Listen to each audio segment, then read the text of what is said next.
मैत्री आणखी एक नवीन ब्लॉगमध्ये तुमचं मनापासून स्वागत करते। तर कशा आहात तुम्ही सर्वजण? मी आशा करते की तुम्ही सर्वजण मस्त आणि मजेत असाल। तर सकाळचं टायमिंग आहे, म्हणजे आंघोळ वगैरे झालेली आहे। हर्षू पण आता इकडच्या साईडला झोपलेलं आहे झोळीमध्ये। आणि जे काल बाबांनी आंबे आणि चिक्कू आणले होते तर ते पिकायला घालायला लागलेत बाबा। आता आंबे कागदाचा कतरंग करून ठेवलेलं आहे, म्हणजे आधीच होतं मागच्या वर्षीचं।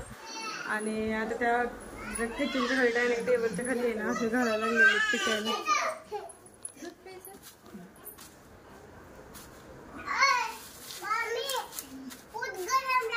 आणि इकडच्या साईडला कॅरेट मध्ये चिक्कू घातलेले। तर काल गरमी एवढी होती ना की हर्षू काय रात्री झोपलाच नाही, तर आता झोपलाय निवांत। सगळं पहाटे 5 वाजल्यापासून जागाच होता, तर खूप गरमी पण होती आज। आता पण फॅन चालूच आहे तरी पण। तर केस वगैरे सुकल्यानंतर मला लावायची होती कोरफड केसांना, तर मी असं लावतच असते आधीमध्ये जेव्हा मला टाइम भेटेल त्यावेळेस। तर केस धुतलेले मोकळे सोडले, त्यानंतर मग इथे जेल तर कोरफड जे आहे त्याचं ते सगळं गर काढून घेतला आणि चाकूच्या सहाय्याने काढते मी ते। आपण ते काटेरी चमचे असते त्याने पण काढू शकतो, पण मी ते चाकूनेच काढून घेतलेलं आहे। आणि त्यामध्ये थोडंसं आपलं कोकोनट ऑइल टाकायचं, तर ते टाकलं आणि चांगलं मिक्स करून घेतलं आणि चांगलं केसांच्या मुळांना सगळीकडे लावून घ्यायचं। ते केसांच्या मुळांना सगळीकडे लावून झाल्यानंतर मग वरतून पण असं केसांना लावायचं आणि चांगले 1 तास 2 तास मी केस कसे बांधून ठेवले होते। आणि त्यानंतर मग फक्त पाण्याने धुवून घ्यायचं, शॅम्पू न वापरता पाण्याने धुवून घ्यायचं।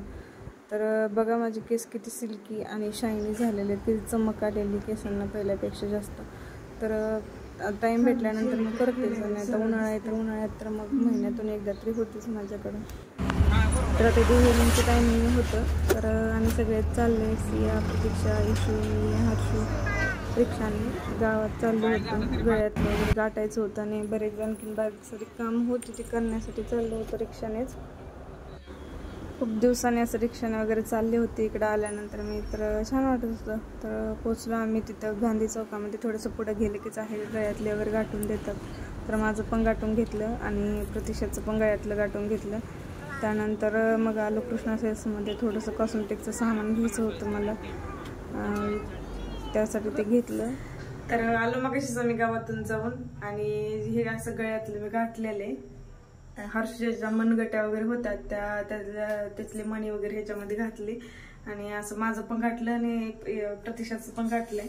आणि त्याचबरोबर हर्षला आहे ना हे असं दात मणी आणलेलं आहे, ती पण घालायचंय। आणि जे काही गरजेचं सामान होतं ते पण आणलं माझ्यासाठी, प्रतीक्षासाठी लागणार, इशूला वगैरे पोरींना म्हणजे टोपी वगैरे आणली उन्हात गेल्यानंतर घालायला। आणि त्यानंतर आल्यानंतर स्वयंपाक वगैरे केला, जेवण वगैरे झालेत आता। आणि सगळे बाळ पण झोपलेले आहेत, इशू आहे आणखी चपाती खाते तिकडे हॉलमध्ये।